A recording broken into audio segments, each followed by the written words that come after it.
नाजरीन, ये कहानी है 31 जुलाई 2024 की रात की। करीब रात के 2 बजे तेहरान, ईरान की दारुल हुकूमत में प्रेसिडेंट पैलेस के कंपाउंड के अंदर एक जोरदार धमाका सुनाई दिया। ये कोई आम दिन नहीं था और धमाका भी किसी मामूली जगह पर नहीं हुआ। ये दिन इसलिए अहम था क्योंकि ये ईरान के नए सदर मसूद बाज़िशकियान के हलफ बर्दारी शपथ ग्रहण की तकरीब समारोह का दूसरा दिन था। इस हरे भरे कंपाउंड में जहाँ कई रॉयल पैलेस वाक़े हैं, वहीं एक 5 मंजिला इमारत भी है जहाँ स्टेट गेस्ट ठहरते हैं। और इसी बिल्डिंग के तीसरे फ्लोर पर ये धमाका हुआ। धमाका खास इसलिए था क्योंकि उस वक्त वहाँ कोई आम शख्स नहीं बल्कि फिलिस्तीन के साबिक वजीर आजम और हमास के रहनुमा इस्माइल हानिये मौजूद थे। ये वाकया साफ तौर पर एक हाई प्रोफाइल कत्ल था। खबरों के मुताबिक इसके पीछे मोसाद का हाथ बताया जा रहा है, लेकिन हमेशा की तरह इजराइल और मोसाद ने इस पर कोई बयान नहीं दिया। हमास के लीडर को ईरानी सदर के कंपाउंड के अंदर ईरानी रिवोल्यूशनरी गार्ड की सख्त हिफाजत के बावजूद निशाना बनाया गया, वो भी एक स्टेट गेस्ट की हैसियत से। ये वाकया कई सवाल खड़े करता है, खासकर मोसाद की पहुंच और ताकत पर, जो इतनी सख्त हिफाजत के बावजूद ऐसा ऑपरेशन अंजाम दे सके। अगर वाकई यह इजराइल का काम था तो यहाँ कई सवाल खड़े होते हैं। सबसे पहला सवाल, इजराइल से करीब 2000 किलोमीटर दूर यह ऑपरेशन कैसे अंजाम दिया गया और इस्माइल हानिये को इतनी अलग अंदाज में क्यों खत्म किया गया, जबकि वे ईरान में सिर्फ एक मेहमान बनकर आए थे। इस्माइल हानिये ज्यादातर मिस्र, कतर या तुर्की में रहते थे, तो फिर इन्हें ईरान में ही क्यों टारगेट किया गया। अगर इजराइल की मोसाद एजेंसी के टारगेटेड ऑपरेशंस पर नजर डाली जाए तो इनमें एक चीज हमेशा कॉमन होती है, चाहे वह एडोल्फ आइचमैन की फांसी हो, सीरिया में न्यूक्लियर रिएक्टर्स पर बमबारी, ईरान के न्यूक्लियर साइंटिस्ट्स का कत्ल या फिर लेबनान में हिजबुल्लाह की 3000 पेजर डिवाइसेस का एक साथ फटना। इन सभी हमलों का मकसद इजराइल के दुश्मनों को यह पैगाम देना होता है कि वे चाहे जहां भी हों मोसाद से बच नहीं सकते। इस्माइल हानिये भी इजराइल की हिट लिस्ट में शामिल थे और करीब 10 सालों से कतर में रह रहे थे। हमास के और भी लीडर्स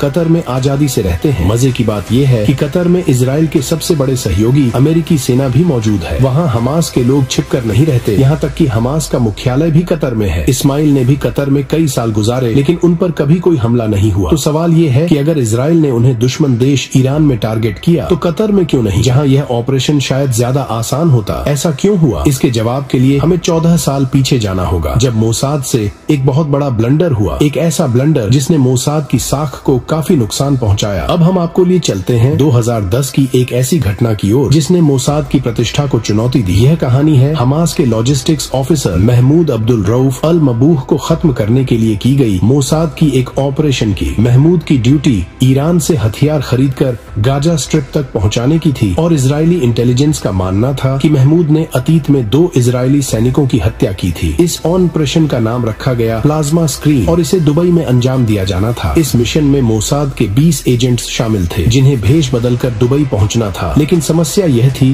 कि उस वक्त दुबई समेत 24 देश इजरायली पासपोर्ट्स को मान्यता नहीं देते थे, लिहाजा इन एजेंट्स को किसी विदेशी पासपोर्ट का इस्तेमाल करना था। इजराइल में एक सिस्टम बना हुआ था जिसके तहत जिन लोगों के पास ड्यूल नेशनलिटी थी, यानी एक पासपोर्ट इजरायली और दूसरा ब्रिटिश, अमेरिकी या ऑस्ट्रेलियन, उनकी पहचान की जाती थी। फिर उनसे पूछा जाता था कि क्या उन्होंने हाल ही में अपने दूसरे पासपोर्ट पर ट्रैवल किया है। अगर वे नहीं करते थे तो उनसे अनुरोध किया जाता कि क्या वे इजराइल की सुरक्षा के लिए अपने पासपोर्ट की डिटेल्स का उपयोग करने की अनुमति देंगे। अधिकांश लोग इजराइल की सलामती के नाम पर मना नहीं करते थे। ऑपरेशन प्लाज्मा स्क्रीन के लिए मोसाद को 20 विदेशी पासपोर्ट्स की डिटेल्स चाहिए थी, जिन पर नाम किसी और का होता लेकिन तस्वीर मोसाद एजेंट की होती। इन फेक पासपोर्ट्स का बार बार इस्तेमाल करना जोखिम भरा था, इसलिए पहली बार में ही महमूद को खत्म करना बेहद जरूरी था, लेकिन ऐसा हो नहीं सका। पहले विजिट में एजेंट्स ने महमूद का दुबई में पीछा किया और उसकी गतिविधियों पर कड़ी नजर रखी, लेकिन इससे पहले कि वे कुछ कर पाते महमूद दुबई से चला गया। दूसरे विजिट में एजेंट्स को वही फेक पासपोर्ट्स इस्तेमाल करके दुबई वापस आना पड़ा और इस बार उन्होंने महमूद की कॉफी में जहर मिलाने में कामयाबी हासिल की। हालांकि महमूद की मौत नहीं हुई, उसकी तबीयत जरूर बिगड़ी और वह वापस अपने घर सीरिया चला गया। लेकिन 2-3 महीने बाद जब महमूद दुबई वापस आया तो मोसाद के एजेंट्स भी एक बार फिर दुबई पहुंच गए, उन्हीं फेक पासपोर्ट्स के साथ जिन पर पहले से ट्रैवल करना उनके लिए बहुत जोखिम भरा था। इस बार मोसाद एजेंट्स ने महमूद के होटल में ही रहने का प्लान बनाया। कुछ एजेंट्स ने टेनिस प्लेयर के गेटअप में महमूद का होटल लिफ्ट में पीछा किया और यह नोट किया कि वह किस कमरे में जा रहा है। यह पूरा ऑपरेशन सीसीटीवी कैमरों में रिकॉर्ड हो रहा था। एजेंट्स महमूद के कमरे के बराबर वाला कमरा बुक करने में कामयाब हो गए। सही मौका देखकर 4 एजेंट्स ने महमूद के कमरे का दरवाजा खोला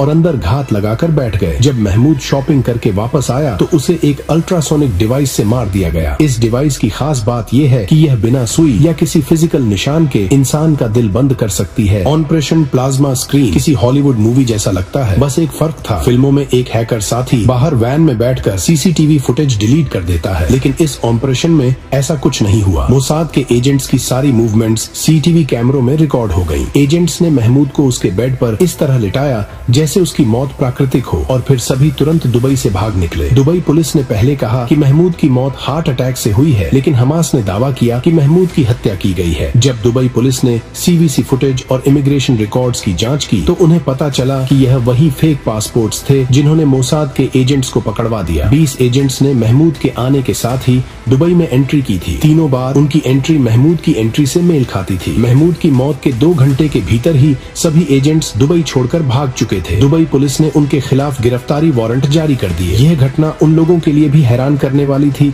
जिनके असली पासपोर्ट्स इस्तेमाल किए गए थे। ये लोग ऑस्ट्रेलिया, ब्रिटेन, आयरलैंड और जर्मनी के नागरिक थे। जब उन्हें पता चला कि उनके नाम पर दुबई में मर्डर हुआ है तो वे भी काफी नाराज हुए। इस घटना को इंटरनेशनल मीडिया में कवर किया गया और इस मर्डर के कारण उन देशों की काफी बदनामी हुई जो इजराइल के करीबी माने जाते थे। यह इजराइल के लिए भी शर्मनाक था क्योंकि उसने अपने सबसे बड़े सहयोगियों का भरोसा तोड़ा था। ऑपरेशन प्लाज्मा स्क्रीन इजराइल के लिए एक बड़ी बदनामी और नकारात्मक छवि का कारण बना। इजराइल और मोसाद के लिए इस ऑपरेशन का एक खास उद्देश्य था, न केवल अपने दुश्मनों को खत्म करना बल्कि उन्हें ये संदेश देना कि चाहे वो कितनी भी सुरक्षा में क्यों न हो, मोसाद उन्हें कहीं भी कभी भी निशाना बना सकता है। इस्माइल हानिये को टारगेट करने का प्लान इसी सोच का हिस्सा था और सबसे महत्वपूर्ण बात यह थी कि इससे इजराइल का कोई अलाइड पार्टनर नाराज भी नहीं होता। मोसाद को पता था कि इस्माइल हानिये अक्सर तेहरान आते जाते रहते हैं। उन्हें यह भी जानकारी थी कि जब भी वह ईरान आते हैं तो वह स्टेट गेस्ट के तौर पर प्रेसिडेंशियल पैलेस के कंपाउंड में स्थित गेस्ट हाउस में रहते हैं। हालांकि मोसाद के पास यह जानकारी नहीं थी कि हानिये अगली बार कब ईरान जाएंगे, लेकिन फिर एक ऐसी घटना हुई जिसने उन्हें ईरान बुलवाने का अवसर दे दिया। आपको याद होगा कि 19 जुलाई 2024 को ईरान में एक हेलीकॉप्टर क्रैश हुआ था जिसमें ईरान के राष्ट्रपति की मौत हो गई थी। मोसाद को अच्छी तरह मालूम था कि नए राष्ट्रपति की शपथ ग्रहण समारोह में हमास के लीडर इस्माइल हानिये को जरूर आमंत्रित किया जाएगा। मोसाद के एजेंट्स ने प्रेसिडेंशियल कॉम्प्लेक्स के 2 गार्ड्स को बड़ी रकम और यूरोप में शरण का लालच देकर इस बात पर राजी कर लिया कि वे इस्माइल हानिये के कमरे के बेड के नीचे एक बम प्लांट करें। यह कोई टाइमर बम नहीं था बल्कि एक रिमोट कंट्रोल बम था जिसे सही वक्त पर फोड़ने की योजना थी। प्लान के मुताबिक इस्माइल हानिये को नए ईरानी राष्ट्रपति मसूद तजिस्कियन की शपथ ग्रहण समारोह में आमंत्रित किया गया जो 28 जुलाई 2024 को आयोजित की गई। इस्माइल हानिये ने सेरेमनी में शिरकत की, ईरान के सुप्रीम लीडर से मुलाकात की और फिर 30 जुलाई को प्रेसिडेंशियल गेस्ट हाउस में लौट आए। मोसाद के लिए उनकी गतिविधियों पर नजर रखना आसान था क्योंकि यह गेस्ट हाउस ईरान के पुराने शाह द्वारा इंटरनेशनल स्की रिजॉर्ट के करीब बनवाया गया था। यहाँ से 7 किलोमीटर लंबी चेयर लिफ्ट उस रिजॉर्ट तक जाती और इस चेयर लिफ्ट से गेस्ट हाउस साफ साफ दिखाई देता था। मोसाद के एजेंट्स ने या तो खुद गेस्ट हाउस की निगरानी की या अंदरूनी गार्ड्स से मदद ली। जैसे ही उन्हें यह पुष्टि मिली कि इस्माइल हानिये अपने कमरे में जा चुके हैं, वे उनकी लाइट्स बंद होने का इंतजार करने लगे। उस वक्त रात के 1:40 रहे थे। जैसे ही कमरे की लाइट्स बंद हुई, एजेंट्स ने बटन दबाकर बेड के नीचे लगाए गए बम को फोड़ दिया। इजराइल के लिए इस तरह के हमलों का मकसद सिर्फ दुश्मनों को खत्म करना नहीं होता बल्कि उनके दिलों में खौफ और दहशत पैदा करना होता है ताकि उन्हें हमेशा यह एहसास हो कि चाहे वे कितनी भी सुरक्षित जगह पर क्यों न हो, उन्हें कभी भी और कहीं भी टारगेट किया जा सकता है। उम्मीद है कि इस वीडियो को आप लोग भरपूर लाइक और शेयर करेंगे। मिलते हैं अगली शानदार वीडियो में।